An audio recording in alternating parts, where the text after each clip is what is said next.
اللہ نے دعوی نبوت کیا ہے اور کتاب قرآن بھی نازل ہوئی ہے، معجزہ بھی دکھا چکے ہیں، یعنی وہ معجزات بھی دے چکا ہے، قرآن کے نازل ہونے کی خبر بھی سن چکا ہے، رسول اللہ کے حوالے سے معجزات بھی سن چکا ہے، وہ یہ جان چکا ہے یہ نبی برحق ہے، لیکن وہ باضد ہے انا پرستی کی وجہ سے، اس وجہ سے کہ میں رسول اللہ کی بات کیوں مانوں۔ روایت تاریخ کہتی ہے، روایت کے جملے ہیں، سید الرسل فرماتے ہیں تو وہ کیا ہے ابو الحکم؟ کہا کہ یا نبی اللہ، لوگ کہتے ہیں وہ پڑھا لکھا، ابو الحکم کہتے ہیں جس نے اپنے زمانے میں پی ایچ ڈی کی ہوئی ہو۔ یعنی آج اگر کوئی زکریا یونیورسٹی سے پی ایچ ڈی کر لے، ماسٹر کر لے، تو ہمیں ان سے کہیں گے کہ ماشاءاللہ یہ بہت پڑھے لکھے ہیں۔ اس زمانے کا جو پڑھا لکھا ہوتا تھا اسے ابو الحکم کا خطاب دیا جاتا تھا۔ تو کہا کہ یا نبی اللہ، وہ جو ابو الحکم ہے اتنا پڑھا لکھا، وہ کہتا ہے کہ میں اسلام کے فلاں حکم کو کیوں تسلیم کروں؟ اسلام کا فلاں حکم ایسا ہے، اسلام کا فلاں حکم ایسا ہے۔ وہ اسلامی قوانین پر کرتا ہے اعتراضات، وہ اسلام کو ریجیکٹ کرتا ہے، اسلام کو قبول نہیں کرتا۔ جو بیچارے سادہ ذیل کفار ہیں وہ کہتے ہیں کہ جب ایک پڑھا لکھا انسان اسلام قبول نہیں کر رہا ہے، ہم عرب کے جاہل لوگ کیسے اسلام کو قبول کریں؟ اب جب رسول اللہ نے یہ سنا، روایت کہتے ہیں سید الرسل نے جس لسان سے قرآن دیا اسی لسان سے فرماتے اے میرے اصحاب یاد رکھو، وہ ابو الحکم نہیں ہے۔ ابو الحکم کا مطلب ہے حکمتوں کا باپ، جس سے حکمتیں صادر ہوتی ہیں۔ سید الرسل فرماتے ہیں وہ ابو الحکم نہیں ہے، بلکہ رسول اللہ فرماتے ہیں وہ ہے ابو جاہل۔ تب سے یعنی جب سے رسول اللہ نے اس کو یہ ابو جاہل کا نام دیا، قیامت تک دنیا اسے ابو جاہل کے نام سے یاد کرے۔ لیکن اس روایت میں ہمارے لیے جو درس دیا رسول اللہ نے، جس چیز کی طرف ہمیں متوجہ کیا ہے، رسول اللہ نے سمجھا دیا۔ یاد رکھو، اگر تمہارے پاس دنیاوی تعلیمات ہو، اگر تمہارے پاس دنیاوی کمالات ہوں، اگر تمہارے پاس دنیاوی طور پر عہدہ رتبہ ہو، اگر دنیاوی طور پر تمہاری شان و شوکت ہو، لیکن اگر تمہارے اندر اسلام نہیں ہے، اگر تمہارے اندر دین اسلام کی تعلیمات نہیں ہے، اگر تمہارے اندر اپنے وقت کے ہادی کی معرفت نہیں ہے، تم سب کچھ ہو سکتے ہو، رسول کی نگاہ میں ابو جاہل ہو۔ صلوات پڑھ دیں۔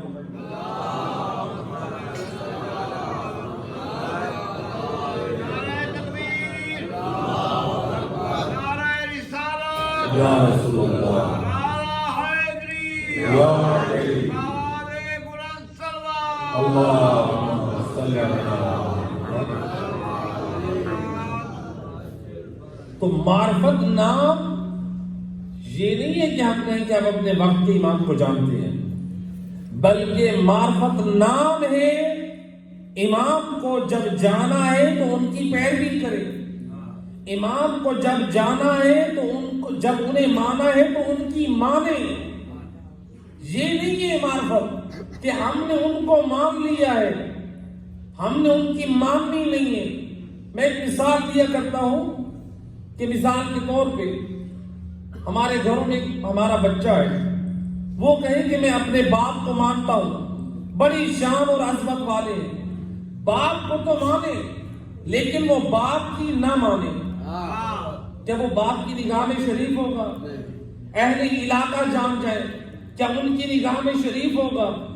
تو جو باپ کی نہ مانے وہ شریف ہونے کا حقدار نہیں ہے، تو جو علی جیسے امام کی نہ مانے وہ کیسے شریف ہونے کا حقدار؟ تو جو باپ کی نہیں مانتا وہ شریف نہیں۔ تو لہذا معرفت نام ہے، امام کو جانا ہے تو امام کی مانو۔ اپنی مرضی سے زندگی گزارنے کا نام شیعہ ہونا نہیں ہے، شیعہ نام ہے پیروی کرنے کے۔ شیعہ کا مطلب کیا ہے؟ پیچھے چلنا، پیچھے چلنا۔ شیعہ تو ہم میں سے سارے ہیں، بلکہ دنیا میں جتنے بھی افراد ہیں، اگر عربی لغت کی ہم کتابوں کو دیکھیں تو شیعہ سارے کے سارے ہیں۔ شیعہ کا مطلب ہے پیروکار۔ کوئی کس کے پیچھے چل رہا ہے تو کوئی کس کے پیچھے چل رہا ہے، لیکن ناز کرنا چاہیے اس کو جو اپنے آپ کو شیعہ علی کہلواتا ہے۔ فخر ہے اس کے لیے جو شیعہ علی ہے، لیکن میرے اور آپ کے لیے یہ فقط زبانی یہ دعویٰ کافی نہیں ہے ہماری نجات کے لیے، بلکہ عملاً ہم اپنے آپ کو شیعہ ثابت کریں۔ آیا ایک شخص، آئی ایک خاتون، جناب فاطمہ زہرا سلام اللہ علیہا، جناب سیدہ کی خدمت میں مدینہ شہر میں، یعنی روایت کا جو انداز ہے وہ یہ دکھا رہا ہے، یعنی اسی محلے اور مدینہ شہر کا مومن جو اس گھرانے سے عقیدت و محبت رکھتا ہے، اپنی بیوی کو بھیجا جناب سیدہ سے پوچھ کر آؤ کہ انا من شیعتکم او لست من شیعتکم، کہ اے سیدہ، یعنی روایت کا مفہوم سمجھا رہا ہے کہ جناب سیدہ اس کو جانتی ہے کہ میں آپ کے شیعوں میں سے ہوں یا میں آپ کے شیعوں میں سے نہیں ہوں۔ خاتون آئی جناب سیدہ کی خدمت میں، سلام کرنے کے بعد کہنے لگی، اے بنت رسول، میرے شوہر نے ایک سوال دے کر بھیجا ہے۔ وہ کہتے ہیں کیا میں آپ کے شیعوں میں سے ہوں؟ یعنی اگر میں آپ کے شیعوں میں سے ہوں تو گویا آپ کے ساتھ جنت میں ہوں گا۔ جناب سیدہ نے لسان عصمت سے بولنے والی بی بی فرماتی ہے اپنے شوہر سے جا کر کہہ دے، ان کنت تعمل بما امرناک وتنتہی عما زجرناک عنہ من شیعتنا وإلا فلا۔ اے خاتون، اپنے شوہر سے جا کر کہہ دے اگر تو ان چیزوں پر عمل کرتا ہے جس کا ہم اہل بیت حکم دیتے ہیں، اور تو ان چیزوں سے اپنے آپ کو روکتا ہے جس سے ہم اہل بیت نے تجھے روکا ہے، تو فَأَنْتَ مِنْ شِيعَتِنَا، تو پھر تو ہم اہل بیت کے شیعوں میں سے ہے، وَإِلَّا فَلَا، اگر تو ہمارے اوامر اور نواہی کا خیال نہیں رکھتا تو سب کچھ تو ہو سکتا ہے لیکن فاطمہ زہرا کا شیعہ نہیں ہو سکتا۔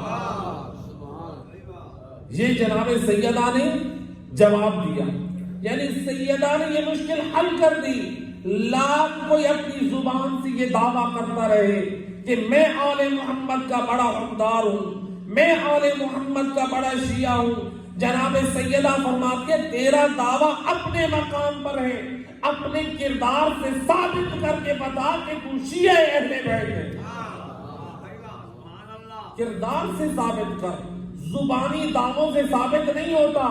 زبانی دعووں سے لاکھ آپ عدالت میں اپنا مقام ثابت کرنے کی کوشش کریں، عدالت کبھی آپ کے حق میں فیصلہ نہیں کرے گی۔ جب دنیاوی عدالتوں میں زبانی دعویٰ نہیں چلتا تو پھر اہل بیت کی بارگاہ میں یہ زبانی دعویٰ کیسے قبول ہوگا؟ ان کی بارگاہ میں بھی عمل سے ثابت کر کہ تو شیعہ اہل بیت ہے۔ خاتون گئی جواب لے کر اپنے شوہر کو بتایا، جب اس نے سنا مرد مومن پریشان ہوا، اگر یہ بات ہے پھر تو ہم برباد ہو گئے، کیونکہ کوئی ایسا شخص نہیں ہے کہ جو گناہ اور غلطی سے پاک ہو۔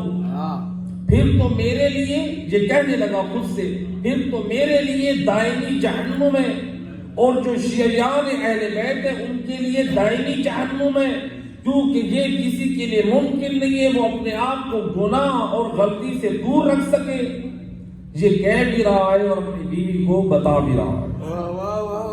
خاتون نے سنا اور اپنے شوہر کے کہنے پر جناب سیدہ کی خدمت میں تشریف لیا، کہا یا سیدہ میرا شوہر پریشان ہے، یہ تو اس کی پریشانی اور بڑھ گئی.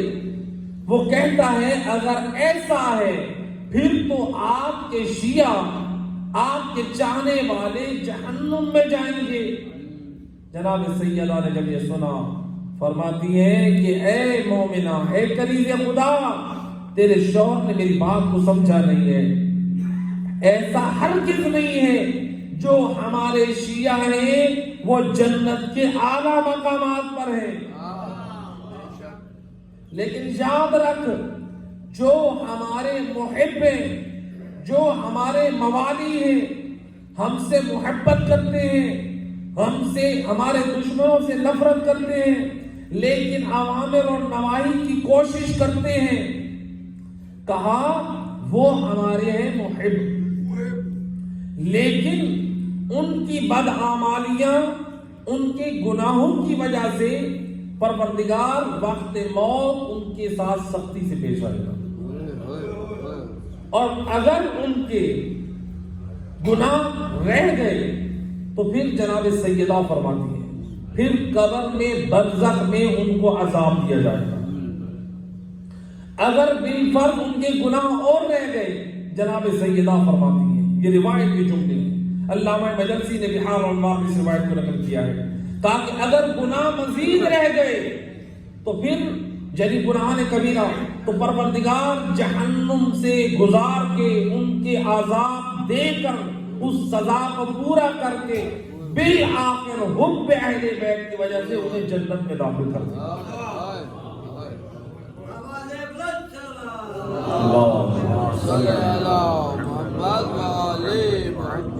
تو جناب سیدہ نے اس روایت میں دو اور چیزیں آخر میں بیان کر دی.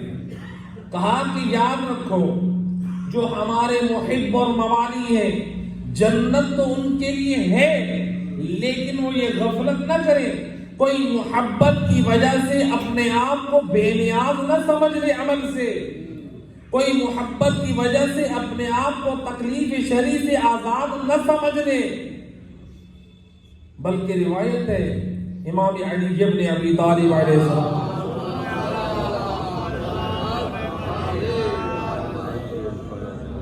امام فرماتے ہیں بعض مجرمین کو جو شفاعت حاصل ہوگی 3 لاکھ سال بعد. ذرا خود اندازہ کریں، 3 لاکھ سال، 3 سال نہیں تھا، 3 لاکھ، جس کو اللہ قرآن میں ایک دن قیامت کا 50,000 سال کا ایک دن ہے، اور کتنے 3 لاکھ سال بعد. امام علی فرما رہے ہیں آج ہم شفاعت کی وجہ سے عقیدہ شفاعت کو سامنے رکھتے ہوئے ہم کہیں کہ ہم گناہ کرتے رہے. بے شک روایات ہیں شفاعت کے متعلق، شفاعت کا کوئی منکر نہیں ہے، شفاعت عقیدہ ضروریات اسلام میں سے ہے، ضروریات مذہب سے نہیں بلکہ اسلام کا حصہ ہے، قرآن سے ثابت ہے. لیکن عقیدہ شفاعت انسان کو مغرور نہیں بناتی، یہ نہیں کہتی کہ تو جتنا مرضی ہے آزاد ہو کر گناہوں پر گناہ کرتا رہے، بلکہ عقیدہ شفاعت انسان کو بخشش کی امید دلاتی ہے، توبہ کی طرف دعوت دیتی ہے. اپنے آپ کو اس قابل بنا کہ تو ان تک پہنچ سکے. مثال کے طور پہ ایک مثال، اگر کوئی شخص زہر کھا لے اس وجہ سے کہ ڈاکٹر آ جائے، مثال کے طور پر کوئی شخص، بہت سارے ایسے لوگ ہوتے ہیں نادان قسم کے، گھر والوں کو ڈرانے کے لیے اس طرح سے الٹی سیدھی چیزیں کھا لیتے ہیں، ٹیبلٹس، بیٹا گھر والے ڈاکٹر کو بلا لیں گے، یا زہر کھا لی یا کوئی اور چیز، ڈاکٹر کو بلا لیں گے اور دوائی کا انتظام ہو جائے گا. اگر اس نے زہر کھا لی، کیا اس کو یقین ہے کہ ڈاکٹر پہنچ جائے گا؟ کیا اس کو دوائی مل پائے گی؟ ہو سکتا ہے ڈاکٹر بھی پہنچ جائے، دوائی بھی مل جائے، لیکن جو زہر اور زہریلی چیز کھا اور پی چکا ہے، وہ جو رگوں میں اتر چکی ہے وہ کیسے نکلے گی؟ تو جیسے اگر انسان کوئی زہریلی چیز کھا لے تو موت کا خدشہ باقی رہتا ہے، چاہے ڈاکٹر بھی آ جائے۔ تو یہ ہمیں کیسے یقین حاصل ہو کہ ہم گناہوں پر گناہ کرتے رہیں اور پھر ہم اہل بیت تک پہنچ جائیں جس سے ہمیں ان کی شفاعت حاصل ہو جائے؟ کہ کیسے ہمیں یقین حاصل ہوگا؟ تو ہو سکتا ہے وہ گناہ ہمارے لیے اور ہمارے اور اہل بیت کے درمیان رکاوٹ بن جائے، ہمیں ان تک نہ پہنچنے دے۔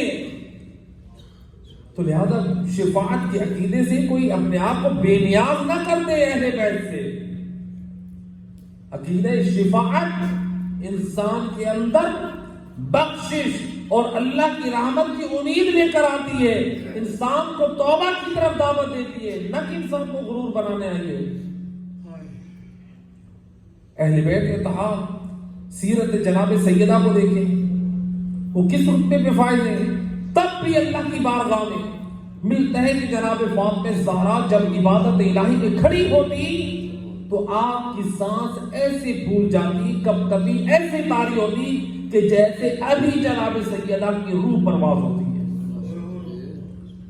یہ اہل بیت کی حالت ہے، اپنے رب کی بارگاہ میں وارثان جنت کا کردار دیکھ میرے دوست، اور اپنے کردار میں جھانک کر دیکھ کہ کہاں کھڑا ہے تو، اور اہل بیت کا کردار کتنا پاک ہے۔ آج ہم کہیں کہ ہم شیعہ اہل بیت ہیں، بس ہماری نجات کے لیے یہ فقط لفظ شیعہ کہہ دینا یہ کافی ہے۔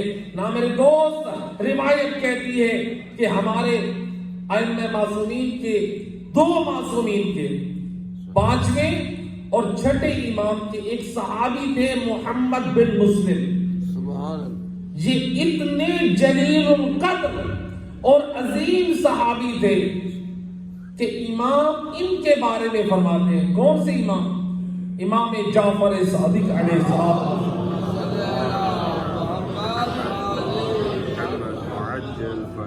امام فرماتے ہیں، اب دیکھیں امام غیر معصوم کے بارے میں فرما رہے ہیں، معصوم امام غیر معصوم کے بارے میں کیا فرماتے ہیں؟ لولا مثل هؤلاء لم درست آثار النبوہ، اگر محمد بن مسلم، زرارہ بن عائم، یہ جلیل القدر اصحاب نہ ہوتے، آثار نبوت ختم ہو جاتے۔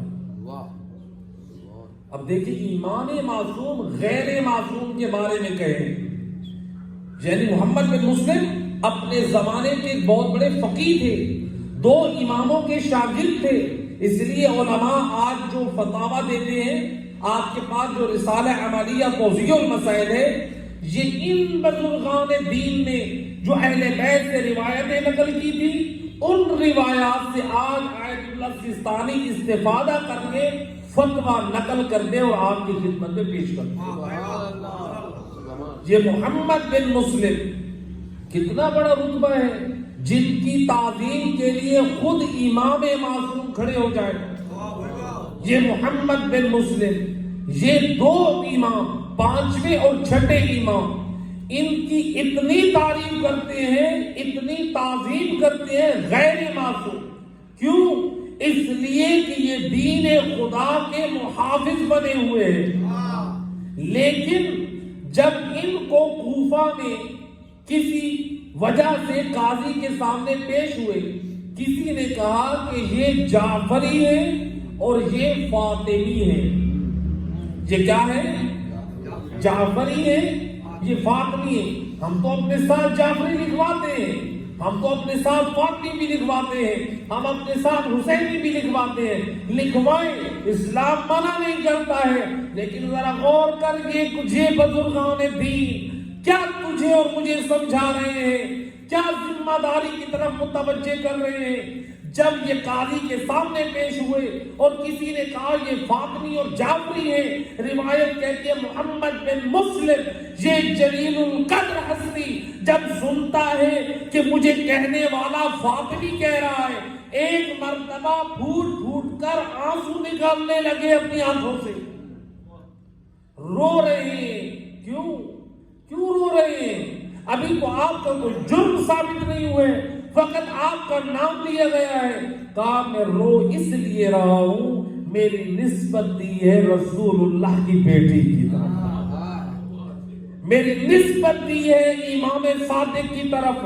وہ پاک ہستیاں کجا اور مجھے فاطمی کہہ کر ان پاک ہستیوں کے پاک کردار سے نسبت دینا. ذرا غور کر میرے دوست, یعنی کہنے والا کہہ رہے یہ فاطمی ہے, فقط نسبت دے رہے ہیں یہ جعفری ہیں, لیکن وہ کہہ رہے ہیں کہ میں تو اس لائق نہیں ہوں, میرا تو کردار اتنا اعلیٰ اور بلند, میرا تو کردار اتنا پاک نہیں ہے کہ کوئی مجھے نسبت فاطمہ زہرا سے دے. ذرا غور کر میرے دوست, وہ ہستیاں جو مذہب و ملت کی اتنی خدمت کریں کہ 5ویں اور 6ٹھے امام لسان عصمت سے ان کی تعریف کرے, ان کو جب کوئی فاطمی کہے تو وہ اس بات میں گھبرائے روئے. اور ہم آج اپنے آپ کو فخر سے گئے کہ ہم تو شیعہ آگے بیٹھے. ذرا غور کر, کیا ہمارے اندر کردار فاطمی ہے؟ کیا ہمارے اندر کردار حسینی ہے؟ ہم جو کہتے ہیں ہم جعفری ہیں, کیا ہمارے اندر کردار امام جعفر صادق علیہ السلام ہے؟ یا فقط ہم نے اپنے آپ کو فقط نام سے منسوب کر دیا ہے؟ شیعہ بن فقط زبانی فقط شیعہ نہیں ہونا چاہیے, عملاً شیعہ ہونا چاہیے. حدیث تو ہم سارے سنتے رہتے ہیں, مولا کے جب فضائل پڑھے جاتے ہیں کہ سید رسول نے فرمایا یا علی انت الصراط المستقیم. آپ کا ایمان ہے کہ نہیں؟ علی مولا صراط مستقیم ہے کہ نہیں؟ ان کا راستہ صراط مستقیم ہے کہ نہیں؟ یعنی علی کا راستہ صراط مستقیم ہے, سیدھا راستہ ہے. علی کا راستہ صراط مستقیم ہے. تو ہم شیعہ کس کے ہیں؟ مولا علی کے, یعنی ہم علی کے راستے پہ ہیں. ایسے آپ ذرا ایک مثال کے ساتھ میں واضح کروں. دیکھیں اس زمانے میں جس سڑک پہ بھی آپ جائیں, جس آپ روڈ پہ بھی جائیں, آپ کو اشارے سگنل بھی نظر آئیں گے اور آپ کو بورڈ بھی نظر آئیں گے. ایسے ہے کہ نہیں؟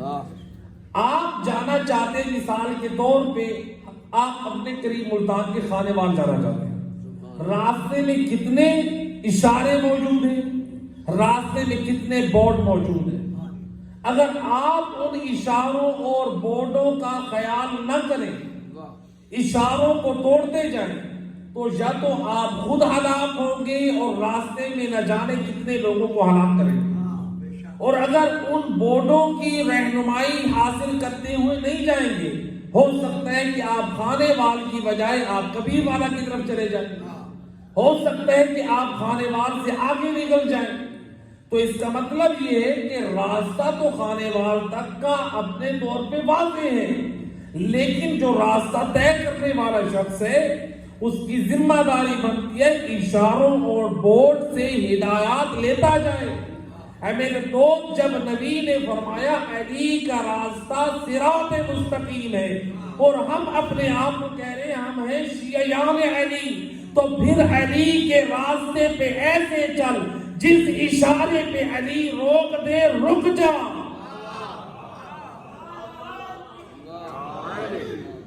جس اشارے پہ علی آگے بڑھنے کی اجازت دے آگے بڑھ, جس بورڈ کی طرف, جس حلال کام کی طرف علی اجازت دے اس کام کو انجام دے, اور جہاں پر بورڈ منع ہونے کا ہو وہاں پر انٹری نہیں ہے بلکہ تیری منزل مقصود آگے ہے. تو جس طرف تجھے علی کا کردار, علی کی دعائیں, علی کی مناجات, علی کی سیرت, فاطمہ زہرا کی تعلیمات تجھے رہنمائی کرتے جائے, اپنا راستہ بناتا جا, اسی کا نام صراط مستقیم.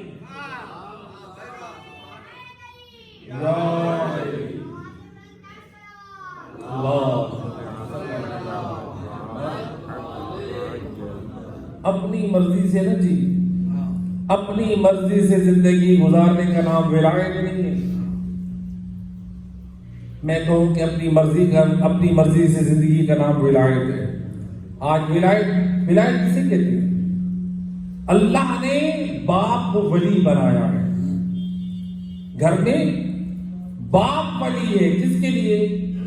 اولاد کے لیے. اللہ نے شوہر کو ولی بنایا ہے. کس کے لیے؟ عورت کے لیے.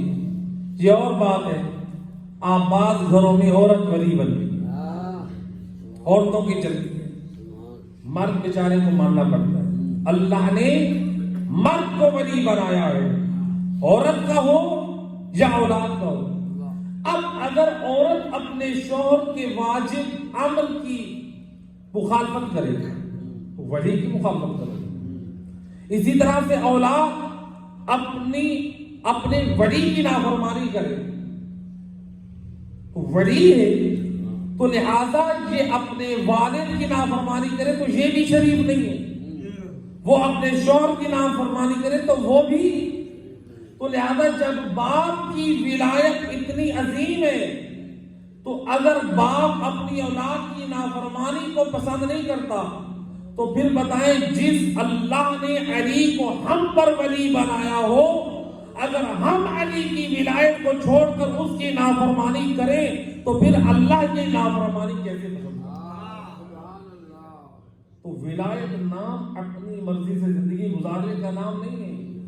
ولایت نام ہے جو جن ہستیوں کی ولایت و محبت کو دل میں رکھا ہے، جیسے وہ کہتے جائیں ویسا کرتا جا، اسی کا نام ولایت اہل بیت ہے.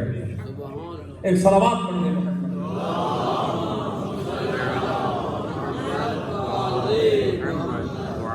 تو لہذا جناب فاطمہ زہرا کی سیرت، ان کا کردار، اپنے گھروں میں اگر کمال لانا چاہتے ہیں، اگر اپنے گھروں میں دین و اسلام لانا چاہتے ہیں تو جناب سیدہ کا کردار اتنا پاک کردار ہے. کائنات کی کسی خاتون میں اتنا تجھے پاک کردار نہ ملے گا جس کردار کو پیش کیا ہے جناب فاطمہ زہرا. حضرت حوا سے لے کر قیامت تک کسی بھی میں وہ کمالات، وہ اوصاف حمیدہ، وہ فضائل، وہ عظمت، وہ سیرت کے اعلیٰ نمونے نہیں پائے جاتے جو عظمت و کردار کی بلندیاں پائی جاتی ہیں کردار فاطمہ میں. یہ کوئی عام بیوی نہیں تھی، یہ اتنی باعظمت بیوی تھی. روایت کو نقل کی ہے علماء شیعہ اور علماء اہل سنت سب نے، اور روایت کی ناقل ہے زوجہ رسول حضرت عائشہ کہتی ہیں جب کبھی جناب فاطمہ زہرا میرے گھر میں تشریف لاتی تو رسول اللہ تعظیم فاطمہ کے لیے کھڑے ہوتے. فقط کھڑے نہ ہوتے، روایت کہتی ہے رسول اللہ کھڑے ہو کر آگے بڑھ کر اپنی بیٹی کے دونوں ہاتھوں کو چومتے. اور جب کبھی رسول اپنی بیٹی کے گھر جاتے سید الرسل کو جب دیکھتی جناب سیدہ تعظیم مصطفیٰ کے لیے کھڑی ہو جاتی اور ویسے کرتی جیسے بابا اپنی بیٹی کے ہاتھ چومتے تھے، آج بیٹی اپنے بابا کے ہاتھ چومتی ہے. یہ تو یہ عمل تھا، لیکن روایت کہتی ہے کہ سید الرسل اس کے بعد ایک اور عمل کرتے، اپنی بیٹی کی پیشانی بھی چومتے. یہ اپنی زوجہ کو بھی سمجھا رہے ہیں، یہ دنیا والوں کو بتا رہے ہیں، اسی زوجہ کی زبانی امت تک پہنچا رہے ہیں کہ میری بیٹی فاطمہ زہرا کوئی عام ہستی نہیں ہے جس کی تعظیم کے لیے سید الانبیاء کھڑا ہوتا ہے. لیکن اتنی عظمت کی مالک بی بی اے مسلمانوں نے قدر نہ کی. اجرکم علی اللہ زادارو، مسلمان در زہرا پر آئے تو ہیں. حق تو یہ تھا کہ اس بی بی کے دروازے کی قدر کرتے، لیکن کیا کیا؟ روایت کہتی ہے کہ جب اس دروازے پر آئے 300 کا مجمع ہے، کسی کے ہاتھ میں آگ ہے تو کسی کے ہاتھ میں لکڑیاں، دروازہ جل گیا. کل یہاں تک مسائل بیان ہوئے تھے کہ ظالم نے کیسے دروازے کو دھکا دیا.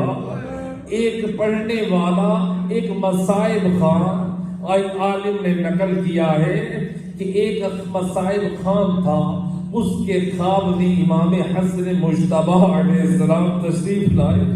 امام فرماتے ہیں اے مصائب خان، تو میری ہر مصیبت کو بیان کرتا ہے لیکن ایک مصیبت کو تو بیان نہیں کرتا. کہتا ہے آقا کون سی مصیبت ہے جو مجھ سے رہ جاتی ہے؟ آقا میں تو ہر مصیبت کو بیان کرتا ہوں، آپ کے جگر کے ٹکڑوں کو بیان کرتا ہوں، مولا آپ کے جنازے پہ تیر برسائے گئے تو بیان کرتا ہوں، مولا آپ کا جنازہ گھر پلٹا بیان کرتا ہوں. امام فرماتے میری ہر مصیبت کو بیان تو کرتا ہے، میری وہ مصیبت کو بھی میرے مومنین کو سنا ہے. جب میری ماں زہرا چلتے ہوئے دروازے کے پاس آواز دے رہی تھی، کبھی کہہ رہی تھی یا ابتا، کبھی کہہ رہی تھی این علی، ہے میری ماں زہرا ہے آوازیں دے رہی تھی. جلتا ہوا دروازہ تھا اور میں کمسن حسن مجتبی بے بس ہو کر کھڑا تھا، لیکن ماں زہرا کی مدد نہ کر سکا. ہے میری یہ بڑی مصیبت ہے. اجرکم علی اللہ زادارو. روایت کہتی ہے جب اشقیاء گھر میں داخل ہوئے، ہے بیوی در و دیوار کے درمیان، اس لعین نے کیا کیا؟ روایت کہتی ہے بنت رسول ہے ایک مرتبہ جب دروازے کو چھوڑا، ایک مرتبہ رسول زادی گرنے لگی، دروازہ خون سے آلودہ ہو گیا، حضرت محسن شہید ہو گئے. ایک مرتبہ روایت کہتی ہے ایک لعین نے بڑھ کر کیا کیا، وہ روایت جسے رسول اپنی زندگی میں یاد کر کے روتے تھے، فرماتے تھے مجھے وہ وقت یاد ہے جب فاطمہ زہرا کے رخساروں پر تماشا لگے گا.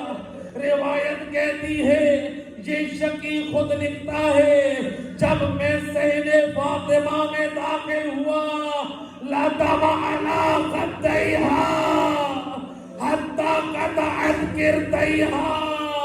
اس لعین نے تماچا اس زور سے مارا اے بی بی کی بالیاں ٹوٹ کر زمین پر جا گری. اجرکم علی اللہ زادارو. ہے وہ رخسارے جہاں مصطفیٰ بوسے دیا کرتے تھے، ہے وہ رخسارے جہاں خدیجہ طاہرہ بوسے دیا کرتی تھی. اجرکم علی اللہ زادارو. ظالم نے تماچا مارا، ہے بی بی زمین کی طرف گری، محسن بھی شہید ہو چکا، پہلو زخمی ہے، ہائے منہ پر تماچا لگ چکا. بی بی اتنی مجبور ہے، یہ ایک مرتبہ آواز دی یا فضا سندینی الی صدر کے، اے اماں فضا آؤ مجھے سہارا دے. اے سہارا کے پاس طاقت نہیں ہے اپنے قدموں میں کھڑی ہو سکے. اے فضا میرا محسن شہید ہو گیا.